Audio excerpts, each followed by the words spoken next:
Fellah, Chief Analyst at Maravedis. It's a pleasure to welcome you to today's webinar, Future-Proof Your Properties with Premium Wi-Fi in Luxury Living. This event is sponsored by Natural Wireless, and we have a great program for you today. So we have a great list of industry leaders and a great person to moderate the panel.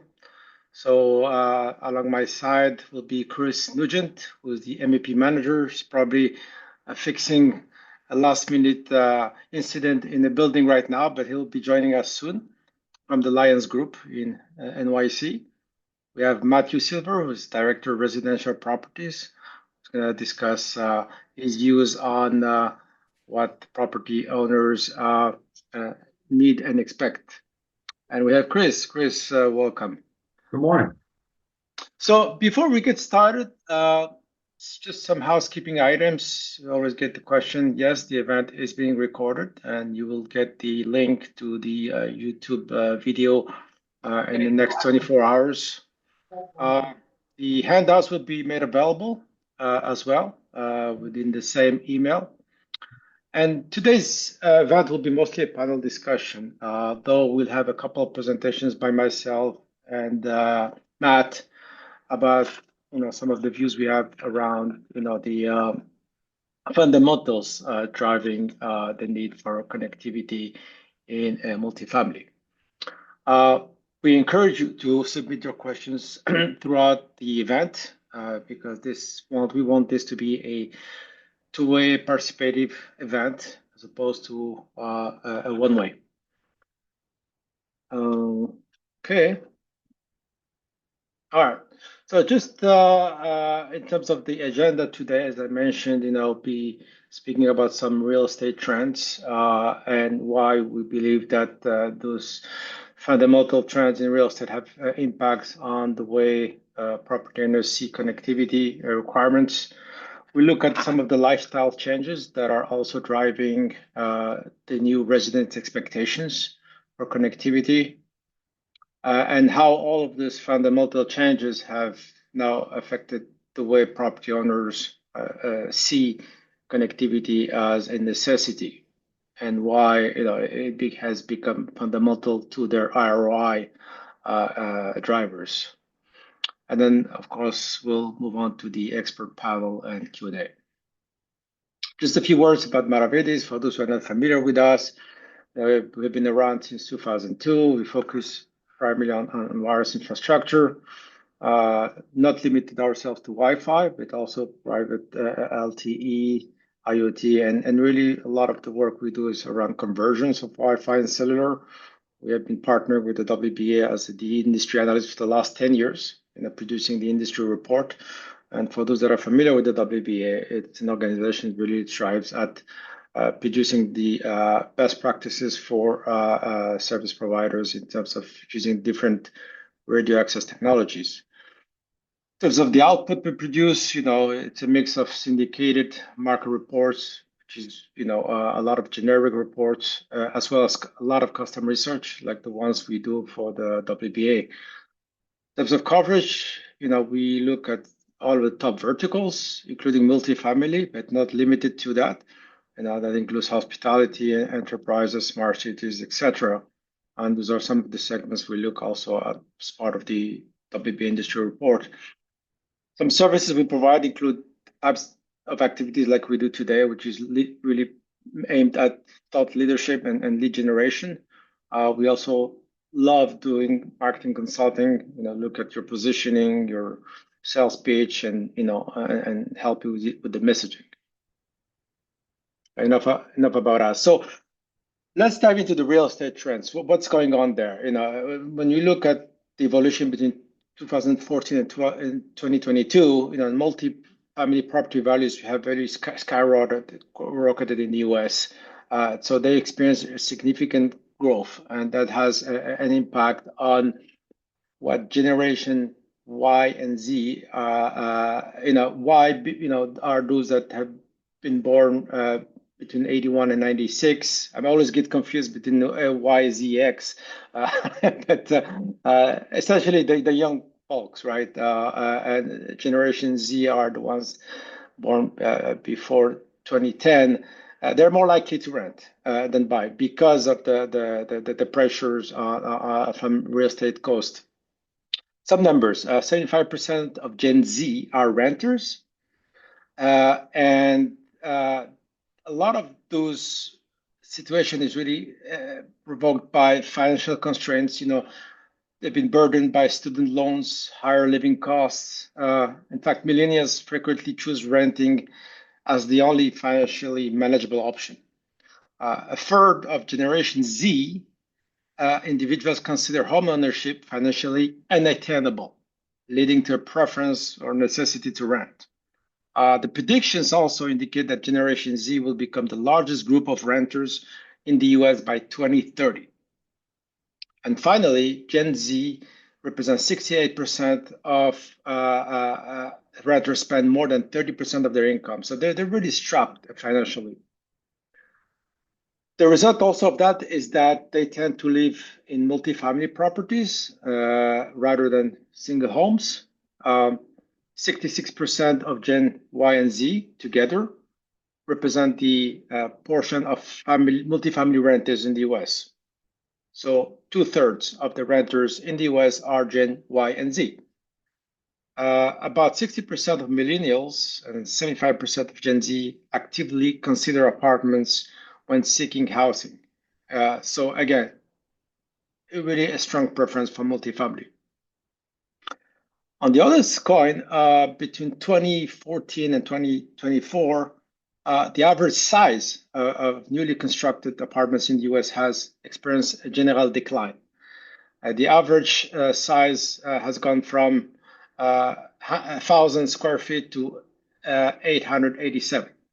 So essentially, rental properties are becoming smaller and their amenities are becoming wider. So people spend less time within their units and more time in common areas such as the pool, the gym, co-working space, and outdoor spaces as well. So that is it as far as real estate trends. Now, at the same time, we see lifestyle changes occurring in the US. The average number of connected devices in an average US household has increased tremendously. It's now almost 20 devices per household. This really indicates a strong adoption of connected devices, such as smart home devices, IoT, thermostats, TV, gaming station, etc. At the same time, the demand for streaming is representing most of the, in fact, 54% of the internet traffic, according to Sandvine. So most people have a lot of devices, and those devices are used essentially for streaming, which creates a lot of pressure on the networks. Another fundamental trend is that these new generations are always connected. In fact, an interesting data from NMHC, which is the National Multifamily Housing Council, indicates that 90% of participants in the survey consider that move-in ready high-speed internet access is critical in their decision to rent. So they want to be able to connect immediately after they move in. And 70% believe that the pre-Wi-Fi installed enhances the attractiveness of their apartments. So those are strong implications for property holders. Obviously, we can't deny that despite some organization asking their employees to return to work in the office, work from home is still there, and it's here to stay in the long term, at least partially, even if it's 1 day per week.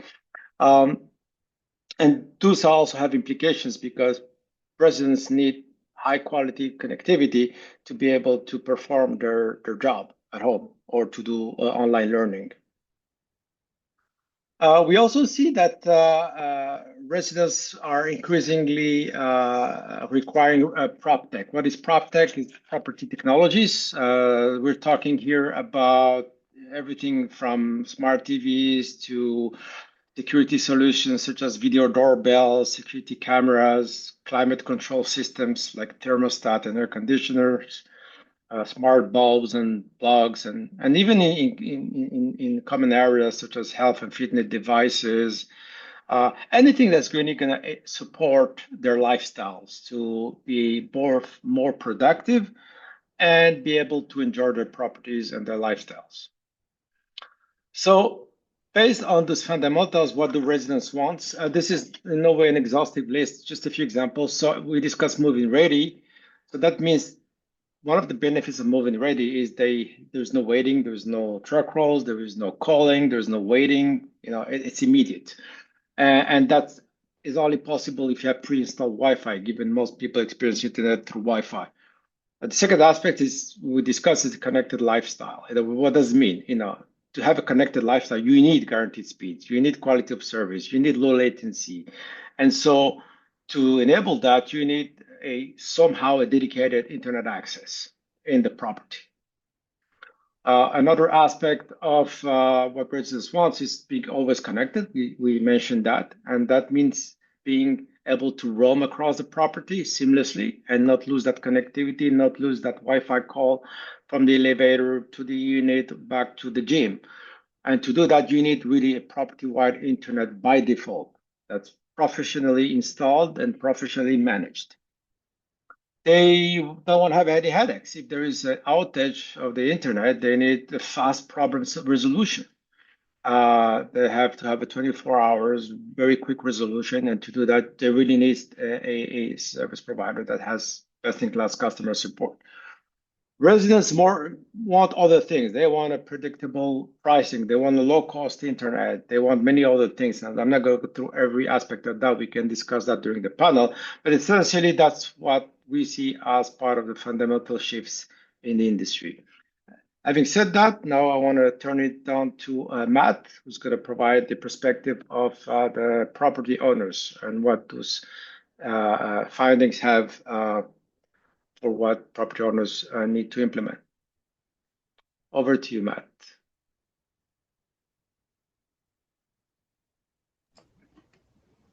All right. Hey, Adlane, thanks for the introduction, and hello, everyone.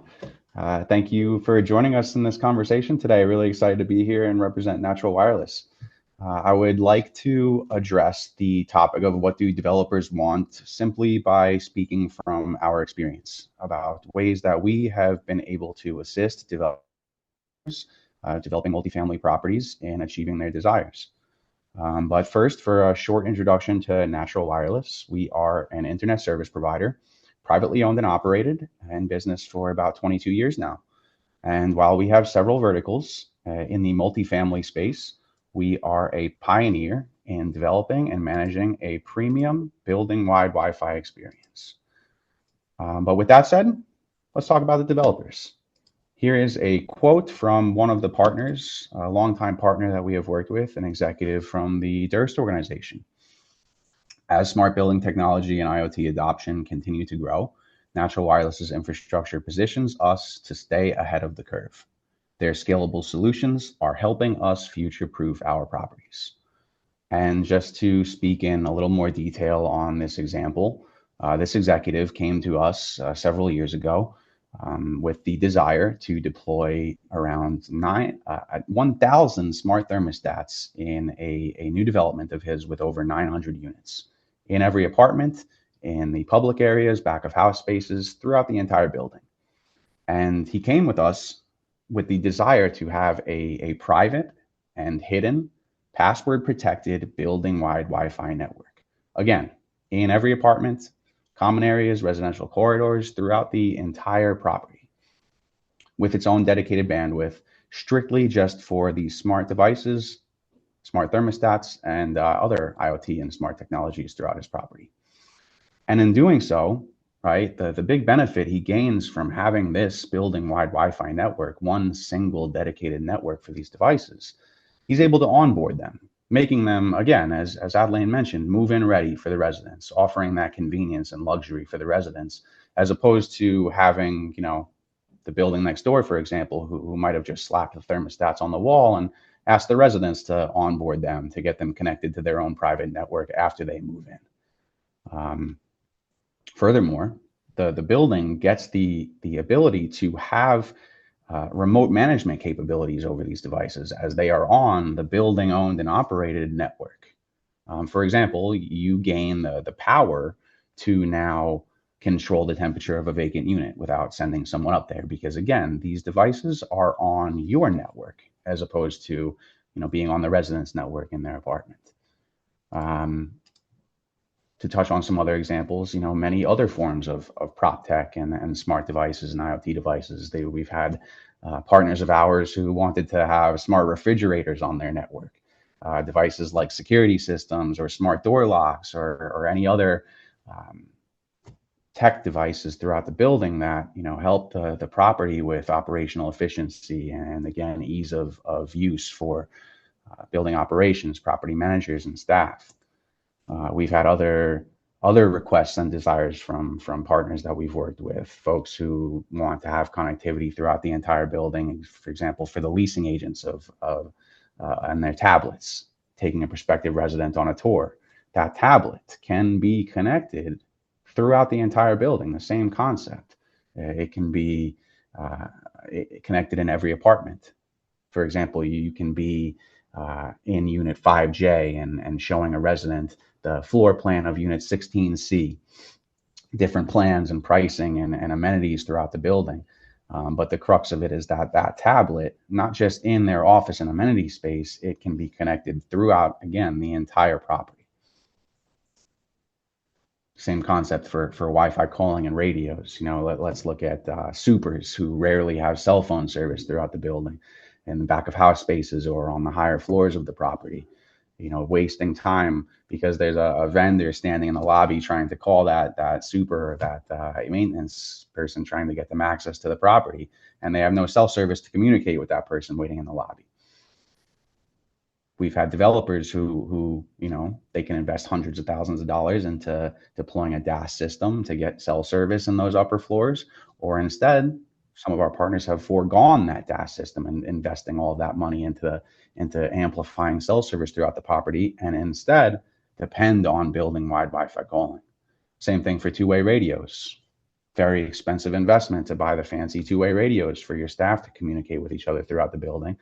Other partners we've worked with have begun deploying two-way radio apps that allow them to replace those devices with much more cost-efficient ones that can communicate simply over a building-wide Wi-Fi network.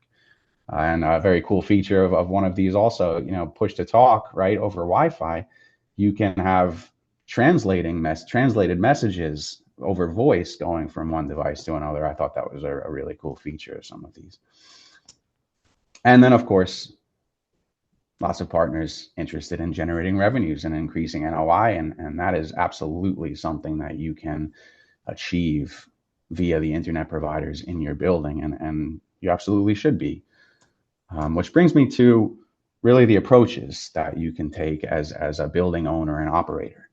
The next thing I wanted to touch on during my time speaking here was all the different terms that are getting thrown around the industry with internet services and in multifamily properties. Revenue generating models, for example, bulk versus retail. I'm sure many of you have heard of the term bulk. Some may have not, but to speak on bulk quickly, the concept is a building owner operator can invest in the internet service, buying it wholesale at a wholesale rate, committing to paying for all of the apartments at once, and then reselling the service to residents for a profit. Very simple way to generate revenues in your building, in a rental property. But furthermore, you can do it in a condominium property where you're able to get a wholesale rate, a very discounted rate, again, by buying service for all of the apartments at once, and getting a nice wholesale rate for the HOA and all the condo units in your building. Very common concept, especially in the Miami market, where many new luxury condominium buildings are being developed, and you can simply have one internet provider covering all the apartments. This is now compared to the retail model, where the developer, building owner operator can bring in several internet providers, and everyone's competing together, equal opportunity, and all the residents can choose whichever internet provider they want. Either way, you should absolutely be generating revenues off of the internet providers that you allow into your building. Going back to the desires of developers, I've had many developers tell me, Matt, I'm not interested in being a utilities provider. I don't want to invest in internet and do this bulk route and be responsible for reselling the service to residents. No problem. You still can absolutely let several providers into your building, have them compete with each other, and generate revenues in the form of revenue sharing, and allowing the providers that you let into your building to share a piece of the pie with you. Another term that I'd like to touch upon now, going back to really everything we're discussing today, is building-wide managed Wi-Fi. And this is what allows all of the luxuries and premium benefits that we've been speaking upon today. Everything Adlane's mentioning about move-in ready and the building-wide Wi-Fi experience, the being always connected everywhere throughout your property.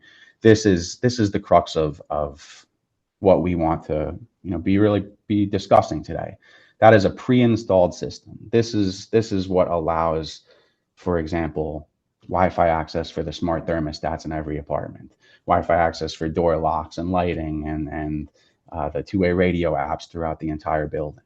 When you have a building-wide managed Wi-Fi provider in your building, services not just managed Wi-Fi and pre-installed in your common areas and offices and back of house spaces, but rather in every apartment as well, such that, let's say one of you on this call here today is in a building that has pre-installed building-wide Wi-Fi.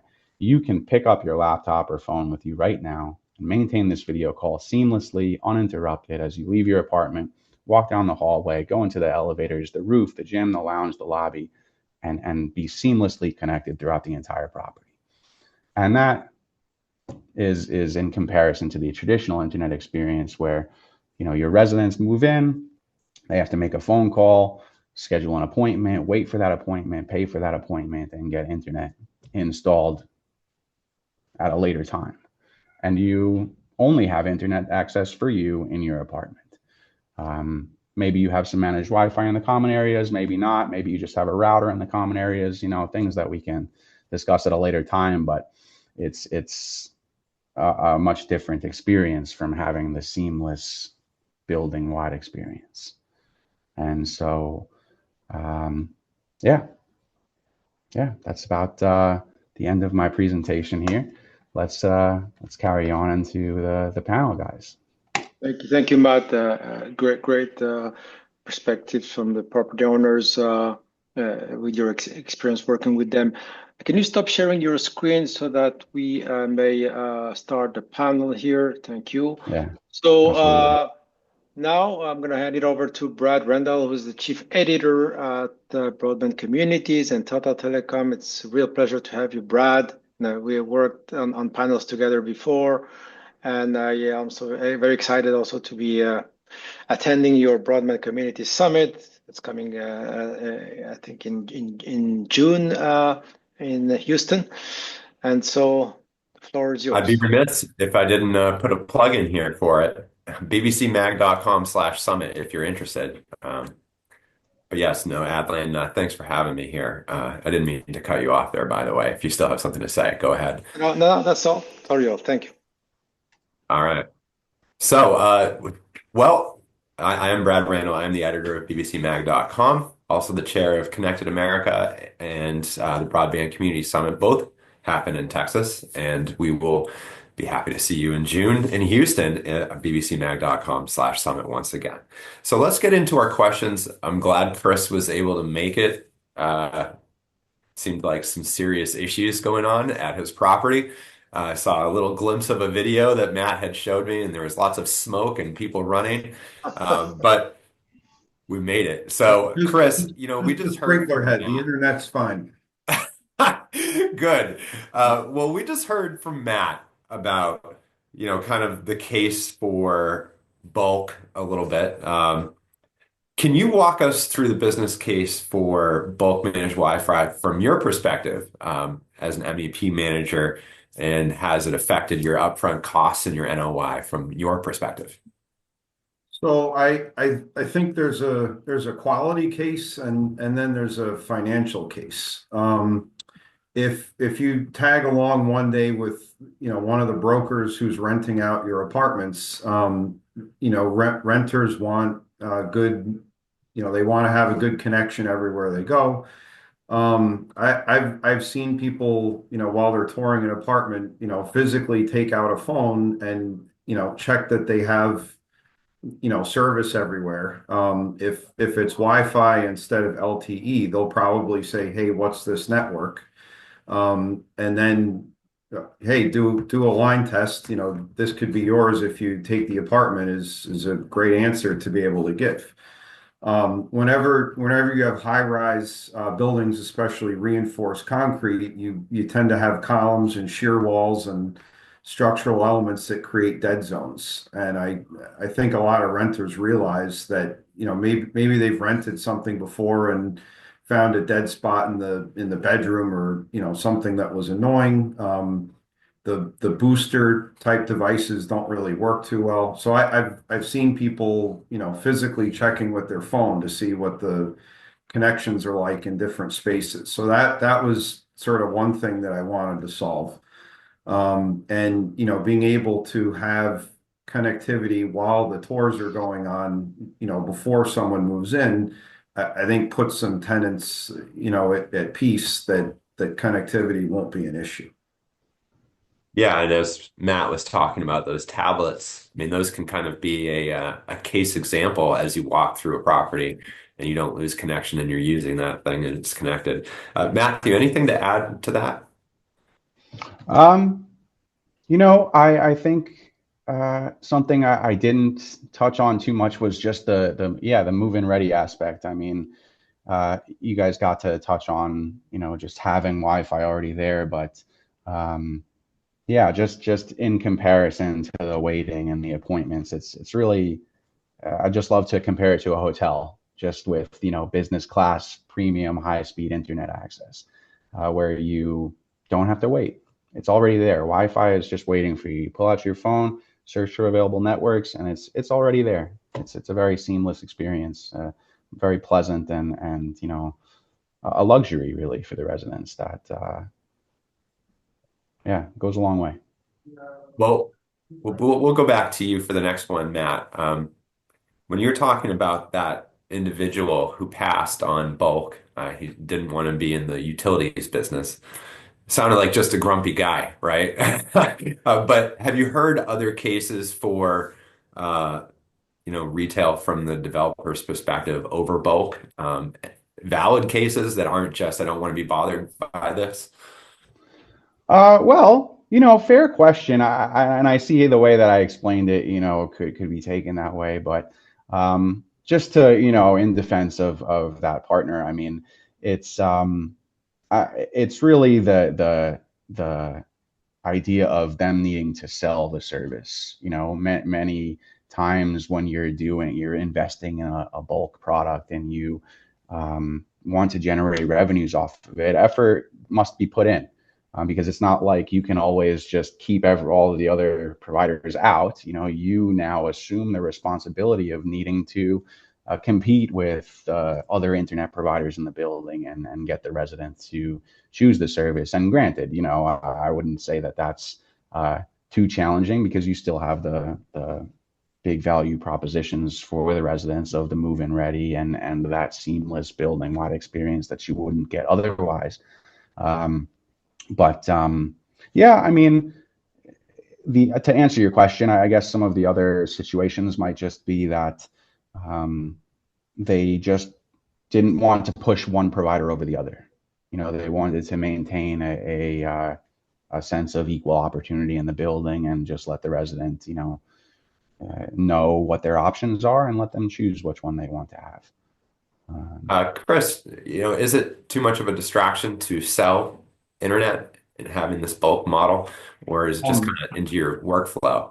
Well, personally, I've never had to sell it. What we had Natural do recently was we had them, conduct the training for the marketing staff, and we have about 90% penetration in a brand new rental building in Long Island City, New York.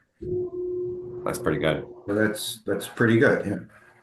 Well, let's go there. What unexpected benefits have you seen from having, kind of the seamless Wi-Fi through your properties? Something that wasn't on your radar, but you said, "Wow." I think to me, the unexpected benefit is sometimes you can't anticipate where in the building you desperately need a good connection. A lot of people forget about, back of house or mechanical spaces. For an example, if someone had to, say like a boiler or a pump skid was, malfunctioning, your staff would, go to the location, look at the touch screen, and, they might not know what to do. If you have Wi-Fi in your mechanical spaces, they can FaceTime with a technician and know what to do without, before they get an appointment to have someone come out there.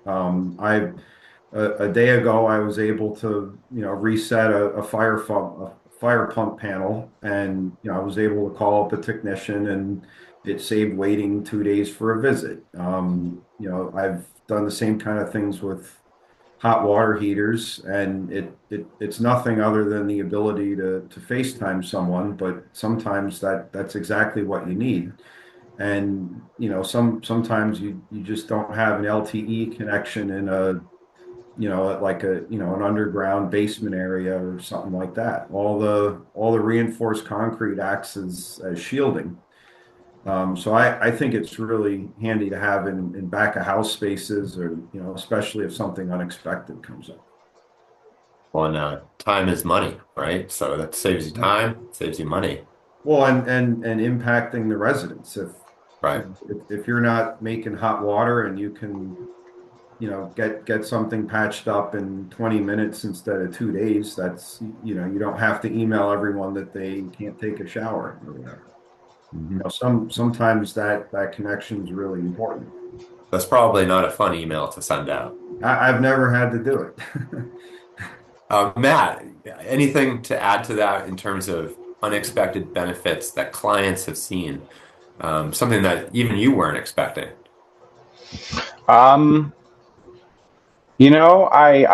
touched on it before, but I never really thought about replacing radios with a Wi-Fi based platform. I think that's a really cool one. I mean, especially that new feature about being able to translate messages from a click from one employee to another, and being able to do that simply by having a building-wide Wi-Fi network available. Now, is that on the radio, that technology, or is that something separate? Yeah, it's just a little handheld device. Strap it to your belt and push to talk. It's just, rather than using standard radio frequencies to communicate with each other, it's all based on a Wi-Fi platform, just like a little mini, just like a phone, basically. That's amazing. Yeah. I'm amazed by that, and I cover this stuff. That's the first Smart time. refrigerators was another cool one. Yeah. Right. They one of our partners deployed throughout their buildings. Yeah, I mean, it's really all about, from that perspective, operational efficiency, I'd say. Yeah. Well, I should call out, if anyone watching has any questions, please feel free to drop them in the chat. I'll be happy to vocalize your question for you. Yeah, there are a couple of questions, Brad, here from the audience. One is for Natural Wireless, and they're asking if you cover only the US, or what about Canada? At this time, we're in the US, but let's talk and keep in touch, because we are growing and expanding into new markets each year. Which markets are you in the US? Can you remind maybe the audience? Yeah, we all over New York City and the surrounding areas, up into White Plains area, out into Jamaica and Long Island, down to Coney Island, and all over New Jersey. We're in Philadelphia and the surrounding areas, Boston and the surrounding areas, and Miami and the surrounding areas at this time. Yeah. Yeah. Thank you. There's another question. I'm not sure to which you should address it. Can you see the questions, Brad? I can open up the chat here. The Q&As and Q&A. Yeah. Do you look for solutions that include multiple suppliers of broadband to guarantee high availability? I guess that People would be ask. for Chris. Oh yeah. I mean, I would say maybe like 5 or 6 years ago, like a lot of owners were trying to get as many carriers as possible into the building under the logic that, choice is its own kind of amenity. I don't think that's as popular now. I think the reason why someone might want one carrier over another is, you get a better deal if you already have a cell phone plan with a carrier. But if you can have natural, beat that quote unquote good deal from the carrier, then, usually the resident doesn't have much of a preference, and, you get better connectivity, just like we were talking about, in elevators and throughout the building, and why not? So like I said, out of the building we, turned over in the past few months, about 10% of the residents wanted to keep a specific carrier, and, 90% opted for natural wireless. Well, Chris, what advice would you give developers planning to integrate Wi-Fi from the design stage, having gone through this kind of from start to end? So the best advice is to sort of plan early. One thing people forget with wireless is you actually need a lot of wires to make it work. So if you can get a shop drawing from Natural Wireless, early on, maybe in the superstructure phase, then, you could map out, where the pathways need to go, and you can have conduit and sleeves installed before it's time to pull cable. And then it goes, pretty easily, and, usually you don't have to pay very much for conduit if it's just, lines on a drawing. It's when something already gets built and you need to make a workaround that it gets expensive to wire a building. So I guess to plan it early and get your pathways installed during superstructure. Well, that is a good call out. And I guess we'll pivot to Chris here for this one. Why is it, I mean, Chris, I got him backwards, dyslexia here. We'll pivot to Matt here. So why is it important that you provide both the internet service and the managed network service? Well, that's a great question. It's quite crucial because you're working with a one-stop shop, essentially, straight from the end user all the way back to the internet. And the beauty there is that if one facet of the network ever fails, your main point of contact is never in a situation where they're, standing there with their hands up and needing to say, sorry, it's the other guy. It's the feed to the property. I have no control over their response time or how quickly that gets back up.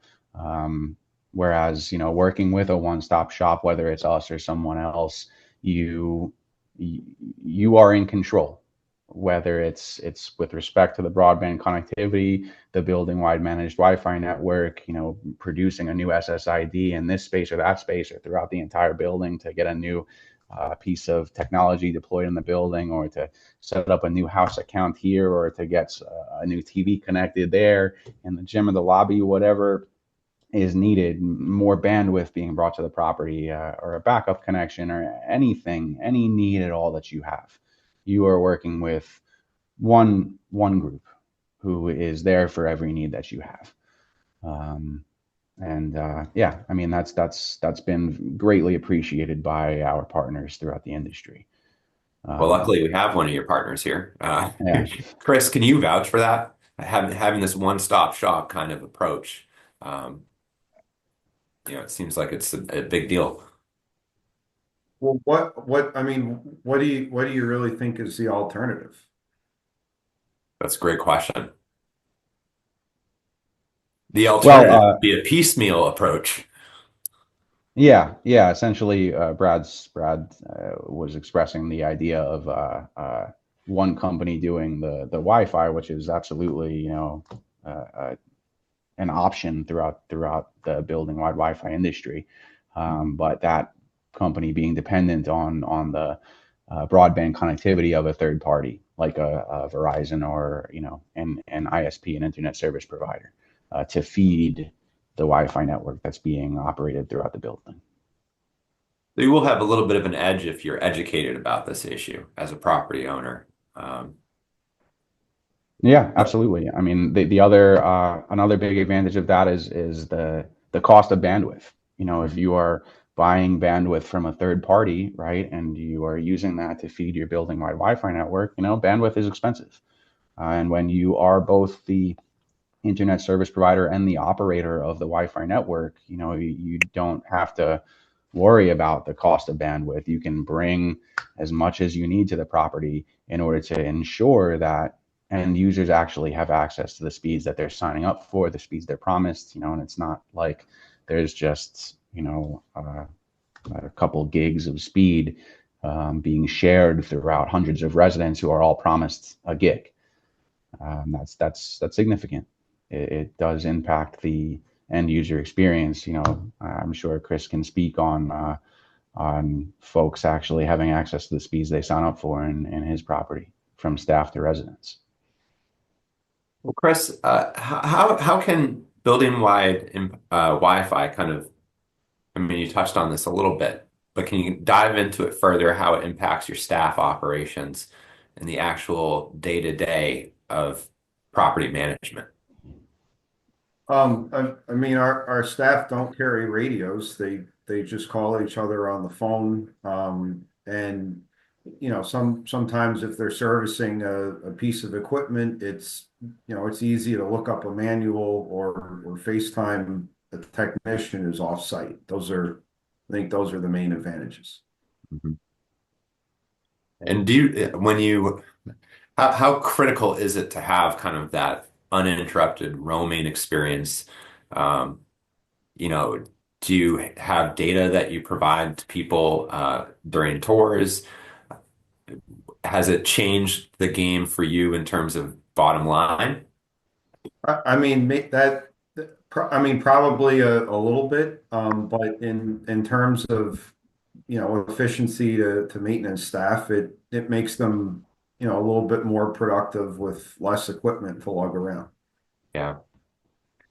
And Matt, can you talked about the thermostats a little bit, but can you share some more examples of what natural wireless does to support prop tech? Yeah, absolutely. I mean, that's really the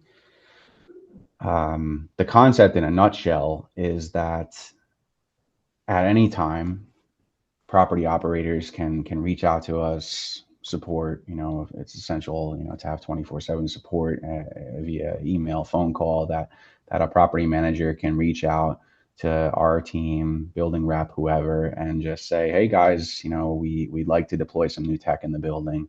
We'd like to have our own private SSID and password, hidden, not hidden, whatever is desired of them, to start installing some new prop tech with its own dedicated bandwidth.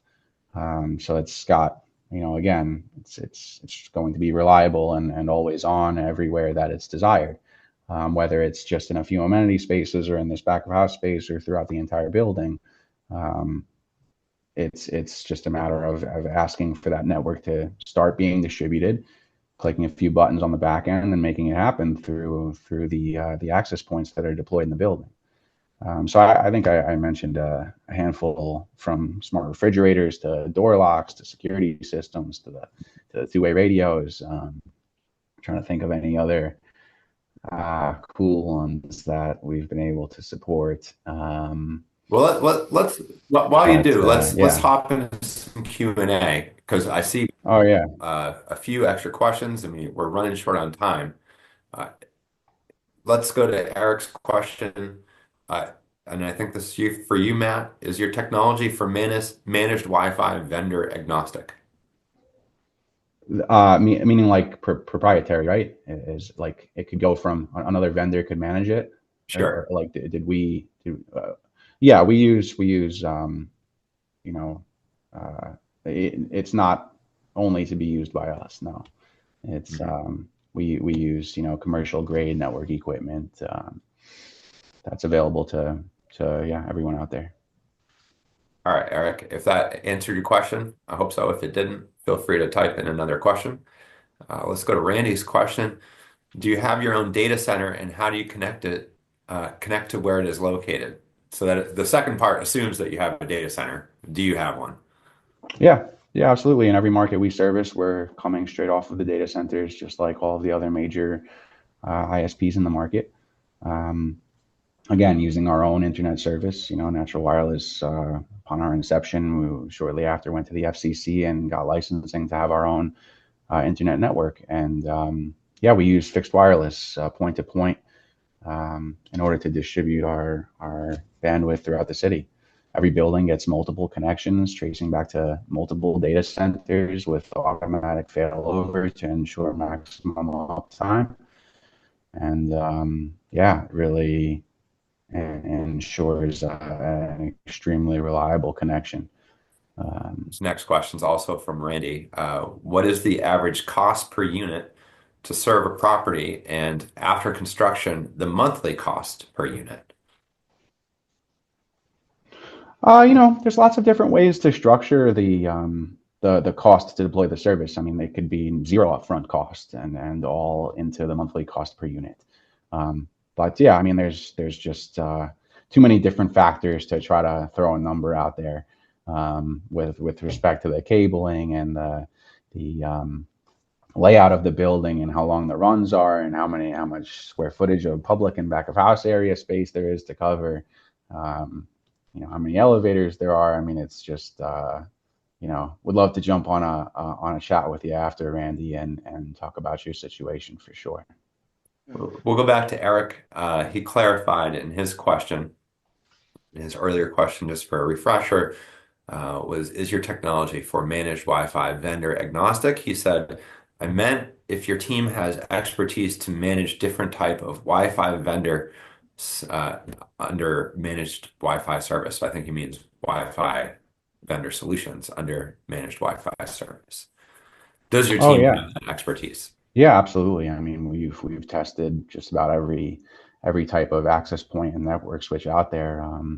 Mentioned, we've been in business for 22 years now, and our engineering team has been with us for a decade plus. I mean, our lead engineer has been here since day one, and yeah, we absolutely have put a lot of thought and effort into testing, the best network equipment out there for this type of service. Yeah. Randy asks, what is your bandwidth that you provide? Um, Probably the speeds. I mean, yeah, I mean, we from day one, we're bringing multiple 20 by 20 gig connections to the property, and then we're constantly monitoring how much bandwidth is being used throughout the property on a day-to-day basis, and yeah, always making sure that as we gain more residents in the building, we're bringing uh, more bandwidth to the property to again make sure that users always have access to the speeds they're signing up for. Yeah. I do have a question. Johan has a question here. Uh, If I may, Brad, I would sure. like to touch on the concept. Maybe Chris can tell us, because this whole webinar is about future-proofing your property. And I would like to understand maybe, I know it's maybe global vision of what does it mean to future-proof a property with connectivity? Do you plan what's gonna be needed in 5 years, 10 years, or do you, what does it mean, future-proof?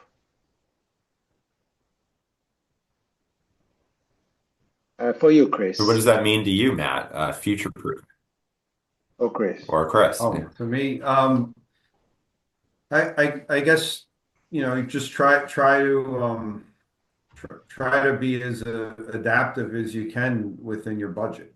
That's the best way to sum it up.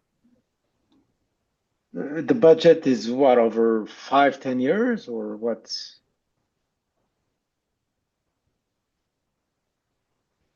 I mean, I think it's hard to, project out more than 5 years, but before I signed on with Natural, we did look at we did compare, copper versus fiber and, how much data can copper move and, so forth. So I guess, sometimes you're thinking about turnover and, sometimes you're thinking 10 years down the line as far as you can, if that's possible. Okay. What's your take on that, All Matt? right. What is, sorry, but I think it's a very central question. What does future-proof mean to Natural Wireless? Sure, absolutely. I mean, I'd say it's deploying the infrastructure now that's going to position you to meet both the expectations of residents as well as building operations. With respect to the speeds, being able to, provide multi-gig today so that you can provide 10 gig in 5 years or whenever that becomes a standard. 1 gig service. I mean, I remember college buddies buying that plan back in 2015 when it was first coming out, I think, or maybe even 2014. Um, Everybody, was laughing at how they wouldn't need that now at the time, but years later, it became the standard, and years after that, now many providers out there are beginning to provide 2.5, and beyond gig plans for residents today. And so, you know, being ready, having the cabling infrastructure in your property to meet those speeds, as well as having Wi-Fi everywhere. I mean, look, that was a great question before, Brad, about advice you give to a new developer, who wants to deploy uh, uh, the latest and greatest tech in their property, kind of connecting to this question. Um, and I really think it's essential to have Wi-Fi everywhere in your building pre-installed to create that luxury for your residents. And whether you're working with us or someone else, I really just implore everyone to strongly consider that. It's not even like you need to invest in it from a bulk perspective. You can have that same experience in the traditional retail environment. Many of the buildings that Natural Wireless services today are just that, where it's just retail. The residents have the options to choose which internet provider they want, but one of their options is move-in ready, instant on, and seamlessly building wide. And you gain all of the same benefits, whether you go bulk or retail, by working with a company like us. So we'll go to Johan's question here. When addressing brownfield MDUs, repurposing existing coaxial cable, running MOCA access is a low cost and fast to deploy alternative, delivering symmetric multi-gigabit speeds. What are your comments on this? Yeah, absolutely. It works. We are using MoCA in several properties where coax is all that's available. And yeah, agreed. It's absolutely a cost-effective way to deploy service where it's going to be um, just too much to try to replace the coax. A lot of these pre-war buildings where it's just practically cemented into the walls. Well, Matt, what speeds can you deliver off an old piece of coax? Well, we are doing 1 gig plans, 1 by 1 gig plans in those buildings where we have adopted the MoCA solution. But I believe there are switches out there that can get you to multi-gig. I'll have to chat with my engineering team about that. I'm just the guy who talks about the experience. What level of, and I'm hoping someone can help me out with these acronyms. I'm a writer, not businessman. What level of SLA/SLO do you offer to residents with connectivity issues? I will. I'll have to double check with the team on that one. But yeah. As I mentioned, I mean, it's really built in extremely, redundant fashion to maximize uptime for the residents, such that, multiple pieces of equipment covering every area, such that, if one fails, resident doesn't experience downtime. But yeah, let's circle back on that one. Well, if I could ask this one, this is one of my questions. Matt, what is, in your view, the operational risk of relying on traditional ISPs versus a dedicated managed service provider if you're someone like Chris in the Lions Group? Sorry, apologies, it chopped up a little bit for me All there. good. Can you tell me that one more time? What is the operational risk of relying on a traditional ISP versus a dedicated managed service provider if you're someone like Chris running multifamily properties? Sure. I mean, I think I'd just run back to the overall experience of working with a